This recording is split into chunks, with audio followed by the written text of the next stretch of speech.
আমরা পোর্টালে আপলোড করে দিয়েছি এবং এরা আগামী 1 জুলাই তারা এই জুন মাসের 3000 করে টাকা অ্যাকাউন্টেও পেয়ে যাবেন, ঢুকে যাবে।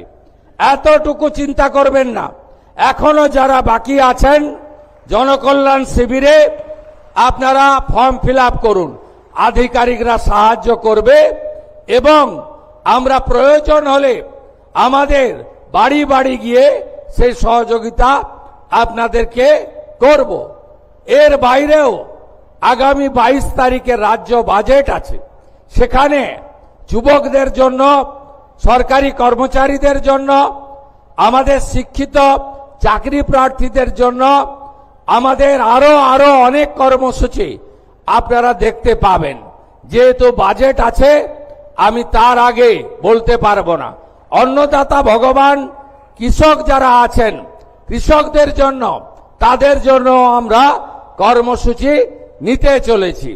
আপনারা আমাদের সহযোগিতা করুন এবং আপনারা যে আশা ভরসা নিয়ে আমাদেরকে ক্ষমতায় এনেছেন, আমার কথা মেনে আমার অনুরোধে সাড়া দিয়ে লক্ষাধিক ভোটে ফলতার বিধায়ককে জিতিয়েছেন এবং আপনারা যে গণতান্ত্রিক অধিকার আমাদের সংবিধান দিয়ে গেছিল সেই সাংবিধানিক অধিকার পেয়েছেন, সেটাকে মর্যাদা দেওয়ার দায়িত্ব আমার।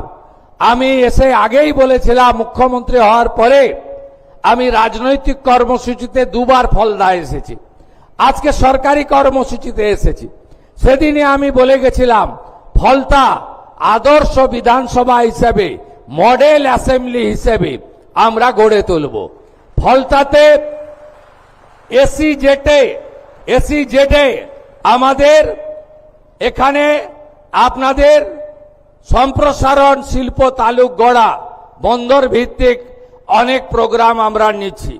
এর বাইরে ফলতা গ্রামীণ হসপিটাল তাকে 100 বেডে উন্নীতকরণ করার সিদ্ধান্ত হয়েছে।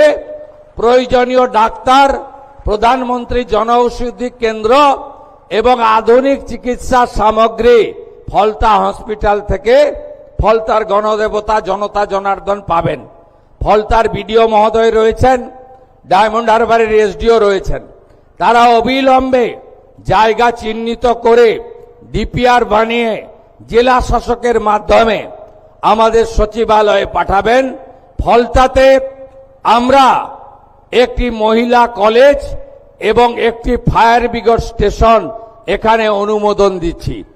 এর বাইরেও আমরা ফলতা থানাকে শক্তিশালী করা এবং ফলতা থানায় মহিলাদের জন্য আলাদা হেল্প ডেস্ক তৈরি করে এখানে আরো মহিলা অফিসারদেরকে আমরা নিয়োগ করব এবং পরিষ্কারভাবে বলে যাই, আইন হাতে তুলে নেবেন না। এ সরকার ছাড়বে না, এ সরকার কাউকে ছাড়বে না। আমি যখন এই কল্যাণ শিবিরে একজন বোনকে পরিষেবা দিচ্ছিলাম, তিনি আমাকে বলছিলেন চোখের জল ফেলতে ফেলতে, একটু আগেই ডিজিপি সাক্ষী বলছেন আমার মাথার সিঁদুর আপনারা রক্ষা করে দিয়েছেন। এই যে কথা স্বাধীন দেশে আমাদের শুনে কষ্ট হয়, আমি আপনাদের কথা দিয়ে গেলাম ফলতায় আইনের শাসন প্রতিষ্ঠা হয়েছে। এখানে শাসকের আইন চলবে না। গুন্ডামি, জঙ্গিপনা, জমি লুট আমরা কোনোটাই ভবিষ্যতে করতে দেব না। ভোট লুট তো অতীত হয়ে গেছে। আপনারা নিশ্চিন্ত থাকুন, যত বড় মাফিয়া ডন হোক না কেন তাকে সবক শেখানোর কাজ ভারতীয় জনতা পার্টি পরিচালিত রাজ্যের সরকার করবে। আমি টিভিতে দেখছিলাম, উত্তরবঙ্গে ছিলাম কার্শিয়াঙ্গে পাহাড়ে,